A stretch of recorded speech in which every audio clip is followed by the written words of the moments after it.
정치 구단주, 예. 박지원 의원 나오셨습니다. 민주평화당이죠. 평화민주당, 민주평화당 헷갈립니다, 계속. 예. 다 알아듣는데 공장장 지능이 낮습니다. 자, 오늘 어디서부터 시작할까요? 항상 나오시기 직전에 페이스북에다가 제가 페이스북을 안 해가지고 잘 모르는데 저희 작가들이 알려줘요. 오늘도 나가는데 공동교섭단체 구성 이야기, 한국당 바미당 어쩌고 저쩌고 김영철 이야기 예상됩니다. 그리고 또 틀림없이 안철수 대표 얘기할 텐데. 그건 뭐 저 공장장의 단골 메뉴이기 때문에 저는 절대 답변 안 합니다. 이제 안철수 얘기하기는 틀렸어요. 지났어요. 틀렸어요. 하실 것이면서. 어쨌든 어제가 바로 저희 노회찬 대표가 나오신 날이라 가지고 이렇게 얘기하시더라고요. 정중하게 검토해보겠다. 거기는 이제 의사결정 구조가 의원들만 결정하면 되는 게 아니니까 쉽지가 않은 거죠. 그쪽도. 그렇죠. 예. 네. 쉽지가 않은 건데 민주평화당에서 먼저 나온 얘기지 않습니까? 일부 의원들을 통해서. 그죠? 어떤 이야기가 오갔어요? 저는 뭐 구체적으로 잘 몰랐고 네. 정동영 의원이 저한테 찾아와서 그러한 얘기를 했습니다. 그래서 저는 좀 심각하게 생각해보자. 그때 우리가 창당 바로 했는데 우리가 왜 창당을 했느냐. 정체성과 가치관 때문에 했는데 만약 정의당과 우리가 정치성이 맞는가. 우리는 고집합이 있는 부분도 있겠죠. 예. 우리는 중도 개혁이고 거기는 진보다.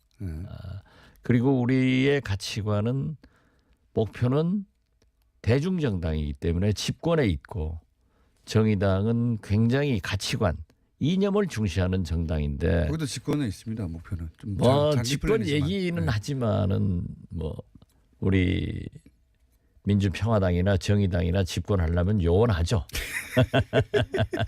예.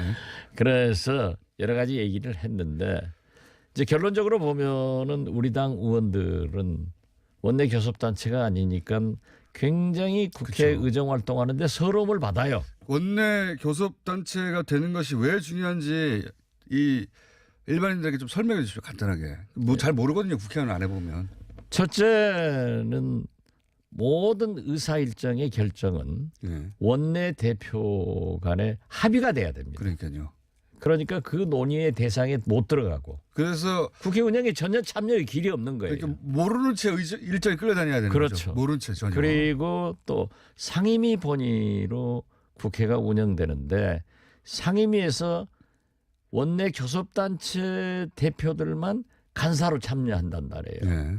그러니까 17개 상임위에서 전혀 예. 상임위 할 때도 관계가 안 돼요. 그러니까 뭐 주제도 정할 수 없고 일정도 정할 수 없고.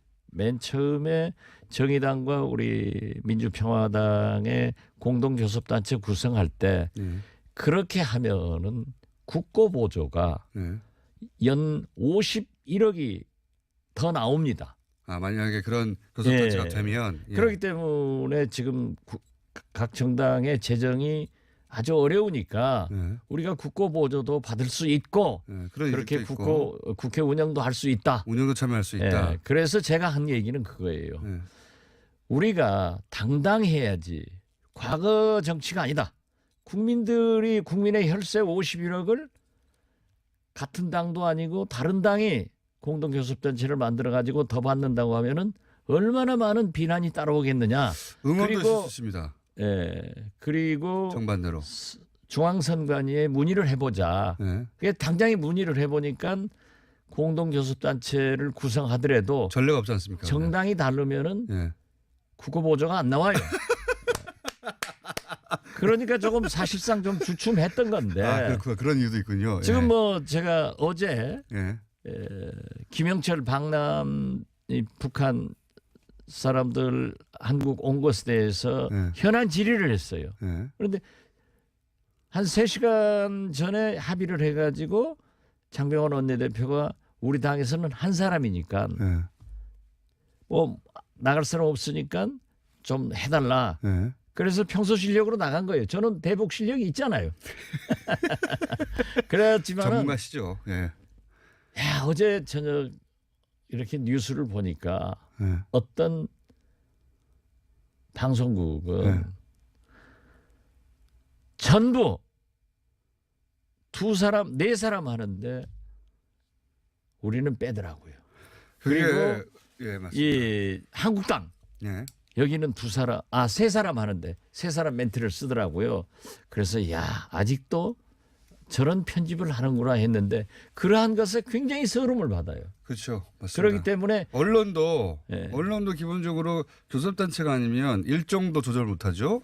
주제도 조절 못하고 그냥 부르면 가고 그리고 뭘 이야기할지는 가서 알게 되는 비교섭단체에 대해서는 보도도 잘 안 해요. 안 하죠. 예. 예. 그렇기 때문에 그러한 것을 해결하는 의정 활동을 하기 위해서는 그런 필요성이 있습니다. 그런 필요성이 그렇지만 있죠. 아직도 예. 우리가 과연 정치선거 가치관을 무시한 채 해야 되는가 이렇게 되니까 우리 당에서 결과적으로 박지원이만 반대하는 것으로 돼 있어요.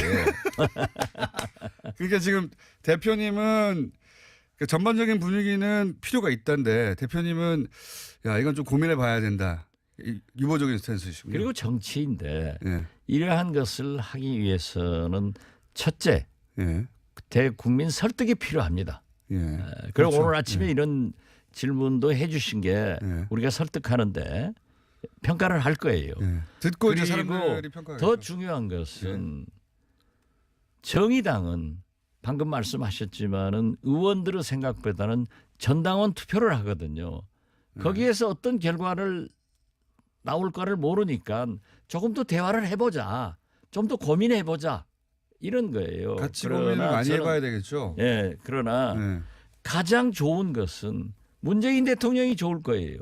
민주당이 좋은 거예요. 민생이 좋나요 이게? 지금 개헌, 예. 선거제도 개편, 적폐청산, 개혁에는 우리가 자동적으로 민주당, 민주평화당, 정의당이 함께 하고 있습니다. 범진보 블럭이라고 불리죠. 그렇죠. 예.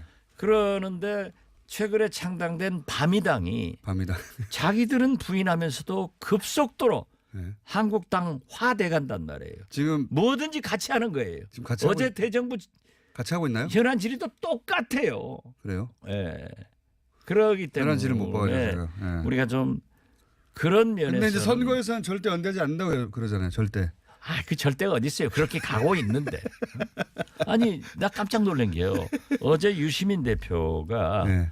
모대학 강연 가서 유시민 대표가 아니고요. 유시민 작가입니다.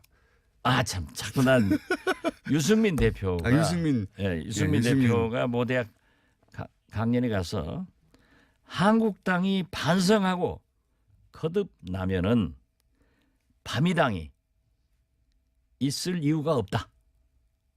이렇게 벌써 선언했더라고요. 그러니까 그런 그 길로 말까지? 예. 가는 거예요. 반성하고 거듭나면은 바미당이 존재할 필요가 없다. 반성과 거듭의 기준이 있나요? 그건 자기가 생각하기 나름이죠. 그렇기 때문에 네. 뭐 지방선거 단일화나 모든 이념 대북 문제도 똑같잖아요. 그리고 어제 질문도 똑같아요.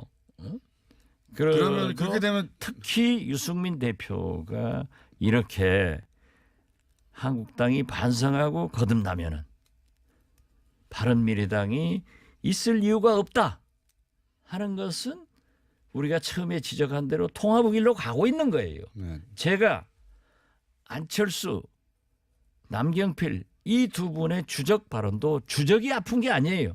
네. 단일화로 가는 그 길목에서 박지원이가 콕 집으니까 그게 아픈 거예요. 그게 들켰다고 봐서. 그렇죠. 네. 연대 안 한다고 그랬는데 네. 그런데 어, 지금 현재 모든 게 그렇게 가고 있잖아요.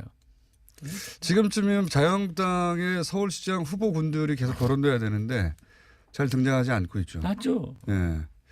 그래서 어쩔 수 없이 그러니까 그렇게 네. 제가 점쟁이라니까요. 그리고 그 점은 점쟁이시죠. 네. 근거에 의해서 한 거예요. 네. 정보에 의해서, 네. 예. 정보와 첩보에 의해서. 그러면 결국 안철수 대표가 자유한국당과 바른미래당의 어떤 새로운 결합체 속에 들어갈 수 있겠네요. 그래서 그건 내가 아직 그러면 또 그렇게 했다가 안철수 대표는 고소를 좋아하잖아요. 또 고소하니까 저는 모르겠어요. 그렇게 하면은 저는 아 그러구나 이렇게 참 좋은 이해를 하겠습니다. 좋은 이해를. 예. 그래서 저는 그래요. 예. 이렇게 유승민 대표가 한국당이 반성하고 거듭나면 바른미래당이 반미당이 존재할 이유가 없다라고 네. 했으면은 우리 박주선, 네. 김동철, 주승용, 권은희 이런 분들은 김관영 의원이요. 특히. 김관영 예. 죽어도 한국당하고 척결의 대상이기 때문에 같이 안 한다 예. 했는데 이러한 얘기를 듣고도 아무 말씀 안 하고 있는 그분들이 앞으로 저는 우리 민평당으로 오실 거다. 그러니까 저는 지금 이 순간에도 그분들 비난하지 않습니다. 올 거예요. 올 것이다. 그런 시점이 아니, 되면. 어떻게 지금 보세요. 박주선 의원 선거구에서는 구청장, 광역기초위원들이 다 탈당했어. 그렇습니까? 주승용 의원 선거구도 다 탈당하고 음. 김관영 의원 선거구도 마찬가지고 그렇게 하고 있는데 거기 어떻게 남아 있겠어요? 정치인이. 굉장히 어려움에 처해 있다고요. 게다가 또 이런 발언까지 나오고. 거기다 이런 발언이 나오는데 그걸 그분들이 몰랐잖아요. 속았잖아요. 그렇기 때문에 아 이건 잘못이다 하고 지적을 하고 빨리 움직여주면은 자동적으로 우리도 원내교섭단체가 되고 또 그런다고 해서 뭐 정의당하고 함께 안 한다 이게 아니에요. 우리도 좀 심사숙고해서 생각을 해야지. 그래서 제가 얘기를 했어요. 지금 이게 공동 예. 교섭단체가 되면 교섭단체가 된다는 게 합당한다는 건 아니니까. 아니죠. 예. 아니지만 개별 사안에 따라서. 아니지만은 과거 예. 이해창 선진당과 예. 문국현 창조한국당이 그런 기형적인 원내 교섭단체를 구성해 가지고 결국 두 곳 다 실패를 했단 말이에요. 예. 지금 현재는 아마 우리가 의석이 그래도 많으니까 장병환 원내대표가 하다가 예. 이제 또 6개월 뭐 1년 후에는 정의당 원내대표가 하면은 예. 완전히 다릅거든요. 공통점도 있다니까요. 그랬을 때 과연 그것을 어떻게 극복할 수 있는가 이런 것들이 문제가 됩니다. 되긴 되겠죠. 예, 되죠. 그러나 지금 현재는 한국당 바미당의 저 가속화되는 보수화, 예.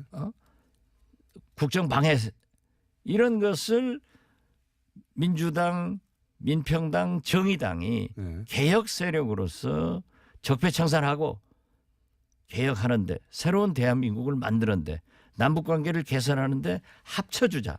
또 개헌과 선거제도 개편 문제에 대해서도 우리가 공동보조를 하자. 이런 그렇죠. 것에는 나는 적극적으로 동조를 합니다. 자, 그 공동교섭단체는 그러면 양쪽 모두 예. 깊이 논의해 보는 것으로. 예. 그렇죠. 예. 그러니까 저만 하더라도 예. 오늘 만약 이 방송을 우리 민주평화당 의원들이 들으면은 특히 조배숙 대표나 장병환 대표 예. 제일 좋아할 것은 아마 정동영 의원이 들으면은 굉장히 좋아할 거예요. 아, 박지원 대표도 마음이 바뀌고 있구나. 아, 처음에는 좀 더 강하게 반대하셨군요. 아, 난 절대 안 된다. 처음에는 이걸 예. 설득해야 된다. 예. 그리고 어떻게 우리가 국고보조 더 받으려고 그런 짓을 안 하냐. 국가부조가 새우선은 아닌 것 같아요 지금 보니까. 네, 그러면은 바로 근데 그거는 역풍 맞죠. 다행히 오히려 오히려 국가부조가 잘 됐어요. 없으니까 예, 더 잘 된 그러니까 거죠. 예. 국민들이 이러한 것을 필요하니 아니냐만 지금 현재 따지면 되니까. 이번 평창 올림픽을 치르고도 물론 일부 보수 국민들에서는 절대 우리를 비난하겠지만은 많은 남북 평화를 바라는 국민들, 개헌과 선거제도 개편 이런 것을 바라는 국민들은 오히려 지지를 해줄 수 있으니까 우리가 또 설득도 하고 또 뭐 솔직히 말씀드려서 정의당 당원들도 이해를 해서 만약에 우리가 합의를 했는데 정의당 당원들이 당원 투표로 부결시켜 버리면은 우리가 되겠느냐. 그러니까 모양이 좀 이런 우습죠. 것들이 예. 굉장히 설득의 기회다. 예. 그래서 아마 정동영 의장 들으면 기분 좋아할 거예요. 저는 굉장히 의미 있는 실험이 될 수 있고 잘만 물론 뭐 아, 공장장이야 본래 좌파니까. 민주평화당에도 저는 굉장히 힘을 받을 수 있는 아니 그런 그 힘을 받고 안 받고는 우리가 잘 알고 있으니까 강요하지 말라니까요. 강요하지 말라니까. 그러면 우리 당으로 들어와요. 김영철 박람을 간단하게 평가해 주시면요. 그리고 가장 중요한 지금 사실 그 김대중 전 대통령이 큰 발자국을 남기셨잖아요. 남북 문제에 있어서. 그리고 나서 노무현 대통령 때 한 번 기회가 있었고 그 10년간은 뭐 전혀 다 망가진 채였다가 다시 세 번째 기회가 오고 있는 것 같은데 김영철 박람 자체는 사실 중요한 거 아닌 것 같아요. 누가 왔든 간에. 그것도 굉장히 중요합니다. 그렇습니까? 왜냐하면은 예. 지금 어느 정도 와 있다고 보십니까? 평가를 해 주시죠. 김영철, 예. 최희 예. 이런 분들은 미국 정부의 제재 대상도 되지만은 더 큰 유엔 안보리 제재 대상 인물이에요. 그렇죠. 그리고 거의 500명 정도의 박람단이 네. 우리 박람을 했지 않습니까? 예. 그러한 것은 안보리 미국의 제재 대상입니다. 미국이 다 근데 허용해 줬다는 그런데 거니까. 그것을 예. 저는 문재인 대통령 이 정부가 미국을 잘 이해해 가지고 협력 속에서 이루어진 거기 때문에 예. 상당히 의미가 있다. 그거 자체로 예. 저는 예. 그렇게 봅니다. 그럼 그런데요. 그렇게 말씀하시니까 그러네요. 제가 예. 어제 그 국회 현안 질의에서도 얘기를 했지만은 사실 역대 보수 정권에서 훨씬 남북관계 개선을 위해서 역사적으로 잘했습니다. 예. 제가 노태우 정권 때 북방 외교. 제가 예. 그 실력 없으면 제 말을 들으라니까요.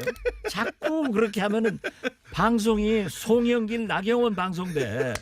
이게 들리는 게 아니라 소음만 나 소음. 이런 방송을 듣고 우리 TBS 애청자들이 네. 아 박지원이 실력이 있구나. 네, 알겠습니다. 그리고 죄송합니다. 이렇게 됐구나 하지. 그렇게 자꾸 잡으면 넣어. 실력을 자 뽐내주세요. 보세요. 네. 제가 2000년 6.15 남북 정상회담의 특사로 그렇죠. 북한 네. 측 인사들을 만났을 때 네. 그분들이 얘기하는 거예요. 그런데 역대 보수 정권이 진짜 남북관계 개선을 위해서는 큰 공을 세웁니다. 네. 박정희의 남북 7.4 공동성명, 네. 노태우의 남북 기본 합의서. 네. 이게 교과서입니다. 북한에 가면은. 네. 여기에 박근혜가 저희들의 알선으로 평양을 가서 김정일을 만납니다. 전용기로 갔죠. 그렇죠. 네. 예. 그리고 MB도 네. 남북 정상회담을 추진했습니다. 네. 박근혜의 한반도 신뢰 프로세스에서는 비핵화의 전제 조건 빗장을 없애버렸습니다. 네. 그리고 더 좋은 것은 김영철하고 이 한국당, 바미당 그 정권에서 회담을 합니다. 네. 그리고 3년 전, 군사회담을 하죠. 예, 네. 3년 전 인천 아시안 게임 때 바미당, 한국당 국회의원들이 인공기 옆에 가서 우리는 하나다라고 북한 선수를 응원합니다. 폐막식 그리고 때도 가고요. 네. 그 제재 대상 인물인 황병서 정치총국장, 강경파인 최용해, 네. 김양건 이런 분들한테 악수하려고 뛰어다녔습니다. 폐막식 때 군복 입고 왔죠. 그리고 그렇죠. 그분들이. 예. 그렇게 남북 관계에 기여를 하신 분들이 왜 그때는 비행기로 오니까 활주로에 안 들어 넣어요? 왜 그때는 체포하지 않고 사살 안 시켰어요? 이제 하니까 천안함 얘기하면서 통일대로에 들어 눕고 네.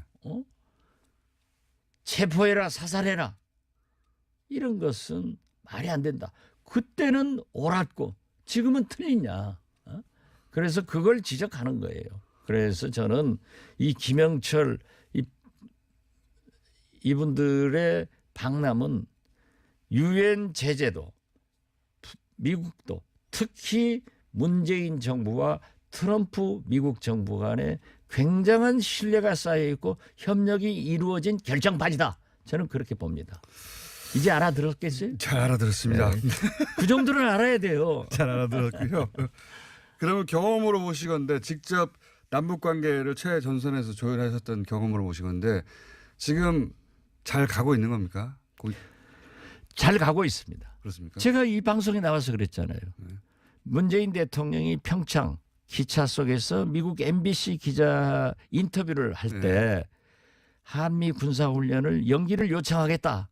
그러니까는 우리나라에서도 바글바글 끓고 미국에서도 바글바글 끓었어요. 그때 저는 한미 정부 간의 합의가 됐다. 그리고 지금 미국에서 저렇게 거부 반응을 내는 것은 북한을 압박하기 위해서 이루어진 건데 이번에는 아주 제대로 잘 협력을 해서 평창 동계올림픽을 강원도 동계올림픽으로 전락시키지 않고 평화올림픽으로 흑자까지 내는 대성공을 했다. 저는 그렇게 봅니다. 알겠습니다. 우리가 여기까지 해야 되겠습니다. 오늘은 여러 번 혼난 제가. 그런데 사실 한마디만 더 말씀드리지만은 지금 남북 정상회담을 앞두고 북한 특사를 파견하자 이런 얘기를 하고 있지 않습니까? 저는 어제 국회 대정부 질문에서 그런 얘기를 했어요. 그 전에 미국으로 미국 특사를 먼저 보내고 한미 정상회담을 해서 이번에 김영철과 김여정과 김영남과 대통령과 우리나라 정부 고위층 사이에 나눈 얘기를 우리 국민들한테 지금 밝히지를 못하고 있잖아요. 그렇죠. 상당한 얘기가 갔을 그렇겠죠. 거예요. 그 얘기를 트럼프 대통령에게 자세히 설명해서 그분이 결정할 수 있도록 하는 것이 순서다라고 했더니 언론에 보도 많이 되더라고요. 전문가들은 다 그런 얘기 하더라고요. 북한이 아니라 미국을 먼저 미국입니다. 미국을 보내야 된다. 그래서 미국의 한미 동맹과 한미 신뢰가 필요하고 어떤 의미에서 보면은 김정은 위원장도 문재인 대통령으로부터 트럼프 대통령의 음성을 듣고 싶어 하고 있습니다. 다시 말해서 북한 핵은 북미 간의 문제이기 때문에 맞습니다. 그러한 것을 하는데 지금 현재 문재인 대통령께서 이번 굉장히 우리가 염려했잖아요. 처음에는. 그런데 그 평창 올림픽을 치르면서 잘했기 때문에 거기까지 가서 남북 정상회담을 하는 것이 좋다. 그리고 패럴림픽 이 기간이 평화의 기간이기 때문에 한미 군사훈련 문제 같은 것도 한번 북한도 열병식을 축소해서 그렇죠. 해줬기 때문에 우리도 한번 성의를 보일 필요가 있지 않느냐 이런 걸 제안했습니다. 알겠습니다. 남북 문제 전문가이시자 저를 항상 타박하시는 민주평상의 박지원 의원이었습니다. 감사합니다. 감사합니다.